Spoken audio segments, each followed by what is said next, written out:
एक बड़ा सा पेड़ था। उसकी जड़ के पास एक बिल था जिसमें एक सांप रहता था। सांप बहुत डरावना था और विषैला भी था। उसका कांटा पानी नहीं मांगता था, यानी सांप जिसे काट लेता वह बहुत जल्दी मर जाता था। सांप के कारण ही पास के गांव वाले कोई भी उधर से नहीं जाते थे। वे लंबा रास्ता करके दूर दूर से निकल जाते। सांप वाले पेड़ के पास कभी न जाते। आसपास आते थे चूहे और मेंढक, जिन्हें खाकर सांप आराम से पेट भर लेता था। उसकी फुफकार सुनकर गायें और भैंसें तक उधर चरने नहीं जाती थीं। पेड़ पर चिड़ियां आती तो सांप उन्हें भी खा जाता था। एक बार एक साधु उधर आए। गांव के लड़कों ने उन्हें पेड़ की तरफ जाते देखा तो उन्हें रोका और सांप के बारे में बताया। उन लड़कों ने कहा कि उस पेड़ तक मत जाइए, बहुत दूर दूर से निकल जाइए, जैसे हम सब गांव वाले जाते हैं। साधु ने उन लड़कों से कुछ नहीं कहा। लड़के अपने रास्ते बढ़ गए और साधु सीधे सीधे चलते रहे। वे पेड़ के पास गए और खड़े हो गए। सांप ने बिल के अंदर से देखा तो उसे आश्चर्य हुआ कि किसकी हिम्मत है जो मेरे बिल के पास आ गया। तभी साधु ने पुकारा, इस बिल में कोई है? सुनो, मुझे तुमसे बात करनी है। उत्सुकता से सांप बाहर निकला और फुफकारा। साधु ने कहा, सुना है तुम बड़े उग्र स्वभाव के हो। मैं यहाँ बैठकर साधना करना चाहता हूँ। तुम कोई व्यवधान न पहुँचाना। तुम्हें यहाँ बैठना है तो चुपचाप बैठो, बिल्कुल शांत होकर, जैसे मैं बैठा हूँ। साधु ने कोई मंत्र पढ़ा और सांप की तरफ फूंक मारी। सांप ने फुफकारना बंद कर दिया। साधु पालथी मारकर बैठे और आंखें बंद करके साधना करने लगे। सांप वहीं चुपचाप एकदम शांत होकर बैठा रहा, न हिला न डुला। फुफकारना तो दूर की बात है। बहुत देर बाद साधु ने आंखें खोली और देखा सांप वैसे ही बैठा हुआ था। साधु ने कहा, तुम्हें कैसा अनुभव हुआ मित्र? सांप ने कहा, मुझे बहुत अच्छा लगा साधु जी। पहले तो कभी मैं शांत बैठ ही नहीं सकता था। कोई भी प्राणी दिखता तो मुझे बहुत गुस्सा आता था, बस उसे काट खाने को जी करता था। साधु ने कहा, शांत रहने से ही जीवन अच्छा होता है। तुम्हें हमेशा शांत ही रहना चाहिए। तुम्हारे कारण सैकड़ों लोग कष्ट पाते हैं। उन्हें बहुत दूर के रास्ते से घूम घूम कर इधर उधर आना जाना पड़ता है। अगर तुम काटना छोड़ दो तो उनका जीवन भी कुछ अच्छा हो जाएगा। कितने सारे लोग तुम्हारे विष के कारण अकाल मर गए, कम उम्र में मर गए। उन्हें बहुत सारे काम करने थे, उनके सब काम छूट गए, उनके परिवार छूट गए। उनके परिवार वाले सब लोग बहुत दुखी रहते हैं। क्या तुम हमेशा के लिए काटना नहीं छोड़ सकते? सांप ने कहा, मैं अब किसी को नहीं काटूंगा। आप अगली बार आएंगे तो मेरे बारे में ऐसा कुछ नहीं सुनेंगे जैसा इस बार सुना है। साधु चले गए। सांप ने लोगों को काटना छोड़ दिया। आसपास जानवर आते तो वह फुफकारता भी नहीं। धीरे धीरे लोग भूल गए कि इधर कोई विषैला सांप रहता है। वे उधर से आराम से आने जाने लगे। कुछ शरारती लड़के सांप पर पत्थर फेंकते। सांप तब भी कुछ नहीं करता था। साधु जब अगली बार उधर आए तो उन्हें सांप कहीं नहीं दिखा। उन्होंने सांप को पुकारा तो सांप बड़ी मुश्किल से उनके पास आया। उसका पूरा शरीर घायल था और घावों को चींटियां खा रही थीं। सांप ने कहा, गांव के शरारती लड़कों ने पत्थर मार मार कर मेरा यह हाल किया है। काटने के लिए आपने मना किया था, इसलिए सब सहता रहा मैं। साधु ने बहुत दुखी होकर कहा, अरे मित्र, तुम्हें काटने को मना किया था ना, फुफकारने को तो मना नहीं किया था। तुम्हारी फुफकार सुनकर ही उनकी जरा भी हिम्मत न पड़ती पत्थर फेंकने की।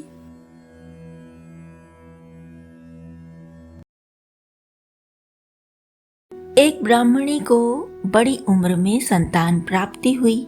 पहली पहली संतान, वह भी सामान्य शिशु नहीं बल्कि सांप था, नन्हा सा।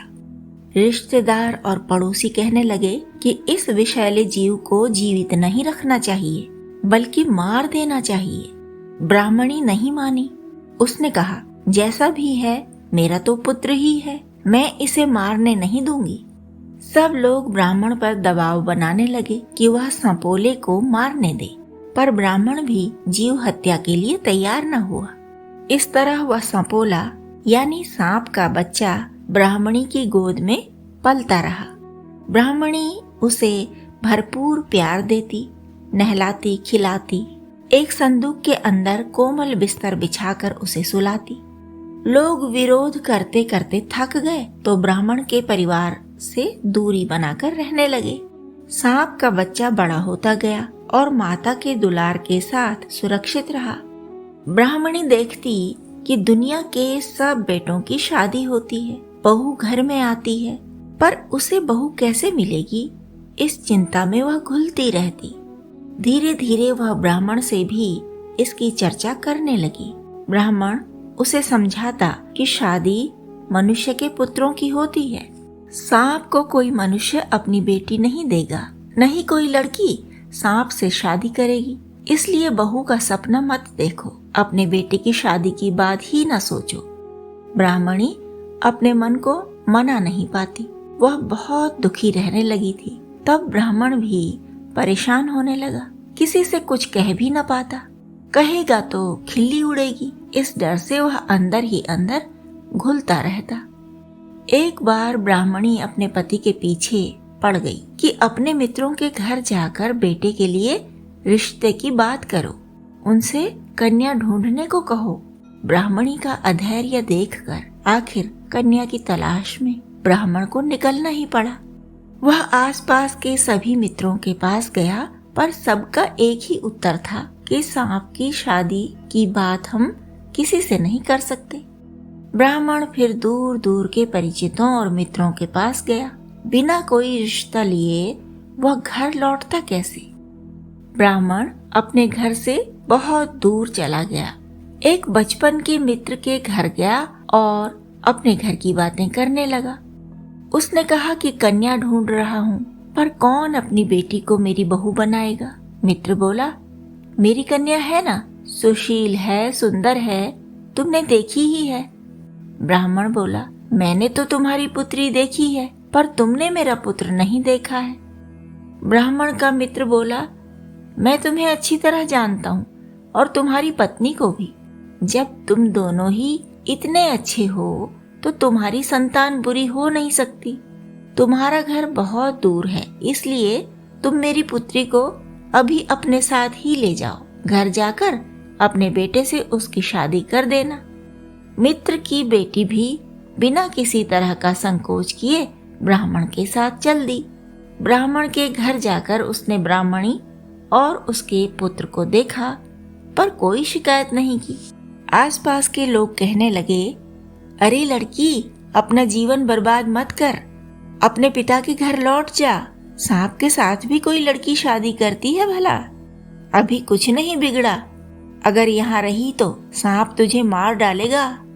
वह लड़की कहती, मारने वाला होता तो अब तक किसी को तो मारता। मेरे पिता ने मुझे उससे विवाह के लिए भेजा है, इसलिए मैं तो उसी से विवाह करूंगी। इस तरह विवाह हो गया। लड़की सांप के संदूक वाले कमरे में सोई।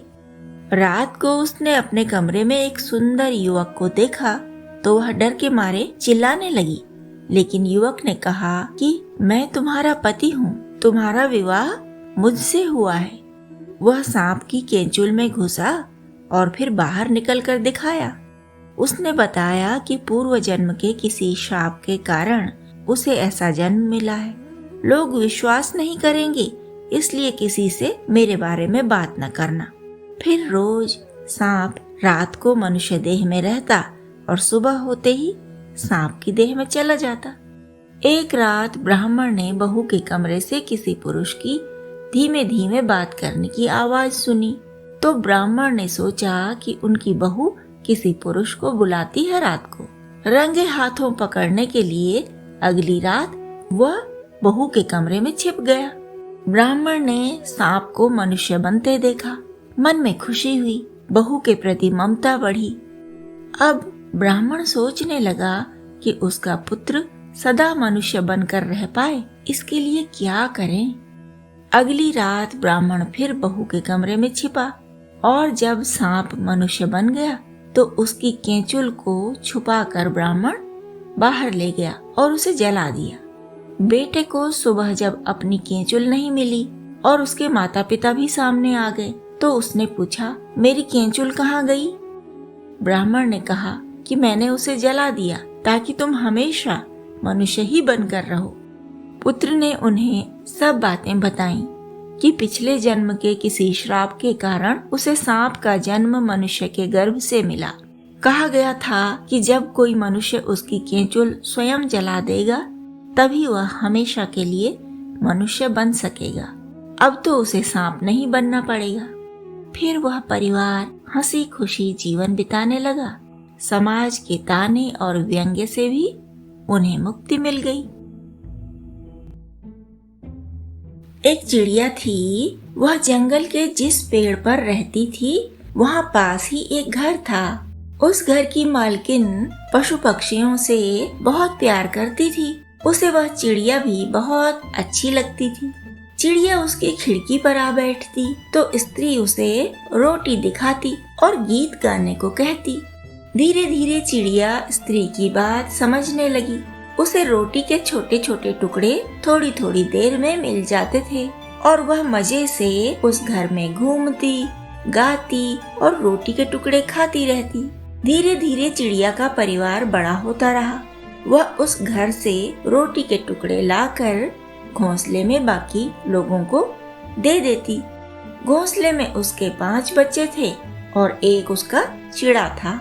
चिड़ा घोंसले में रहता और बच्चों की देखभाल करता, उन्हें उड़ना सिखाता, जानवरों की पहचान कराता, उनकी लड़ाइयाँ छुड़ाता। जब चिड़िया रोटी का टुकड़ा लेकर आती तो वे सब उससे अपना अपना पेट भर लेते। न चिड़ा कहीं खाने के लिए जाता और न उसके बच्चे बस इधर उधर उड़ते और घोंसले में लौट आते। खाने की उन्हें कोई चिंता ही नहीं थी। पास में एक झरना था। जब उन्हें प्यास लगती तो उड़ते और वहाँ से पानी पीकर वापस घोंसले में आ जाते थे। चिड़िया पास के घर में मंडराती रहती, कभी खिड़की पर बैठती, कभी दरवाजे पर, कभी अलगनी पर बैठती और कभी किसी पेड़ या पौधे पर। जब भी वह मीठा मीठा सा कुछ गाती थी तो घर की मालकिन उसे रोटी का टुकड़ा दे देती। चिड़िया रोटी का टुकड़ा लेकर बच्चों के पास छोड़ आती और वापस उस घर में आकर उसकी मालकिन का मनोरंजन करने लगती। एक दिन वह स्त्री मर गई तो चिड़िया को उस घर में कोई पूछने वाला न रहा। वह खिड़की पर बैठती तो लोग उसे भगा देते, खाने को कोई भी कुछ न देता। चिड़िया भूख से परेशान हो गई। उसके बच्चे भी व्याकुल हो गए। चिड़े से भी भूख नहीं सही जा रही थी। वह चिड़िया पर झल्लाने चिल्लाने लगा। बच्चे भूख से ची ची करने लगे तो चिड़े ने कहा, जाओ यहाँ से तुम सब लोग, खाने के लिए लेकर आना और अपना पेट भर कर आना, यहाँ शोर करने मत आ जाना।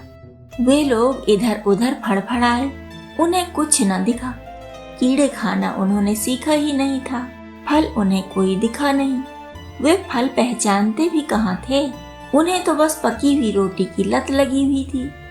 चिड़िया ने कहा, इस घर में तो अब कुछ मिलता नहीं, चलो दूसरे घर में चलते हैं। रोटी मकानों में ही मिलती है और स्त्रियां ही देती हैं।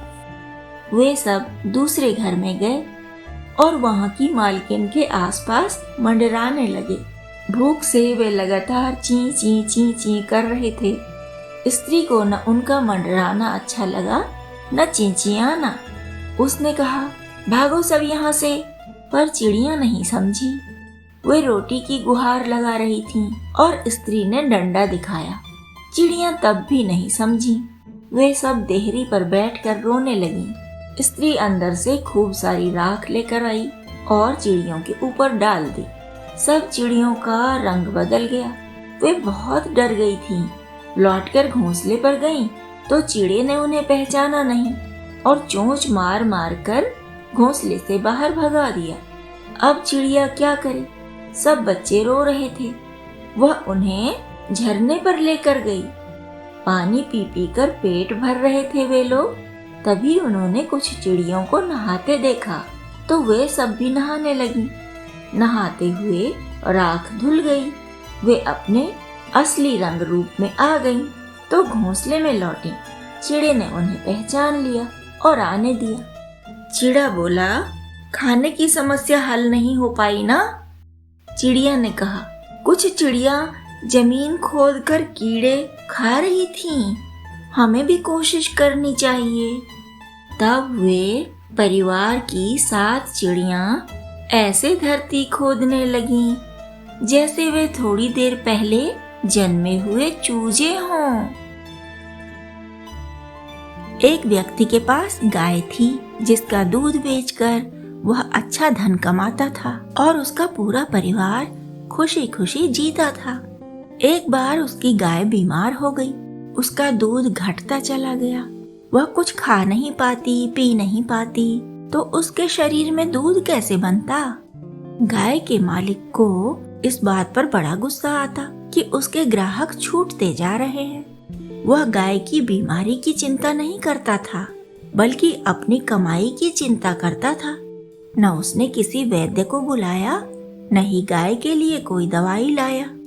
एक दिन वह बीमार गाय की रस्सी पकड़कर उसे घसीटते हुए जंगल में ले गया और उसे वहीं छोड़कर घर आ गया।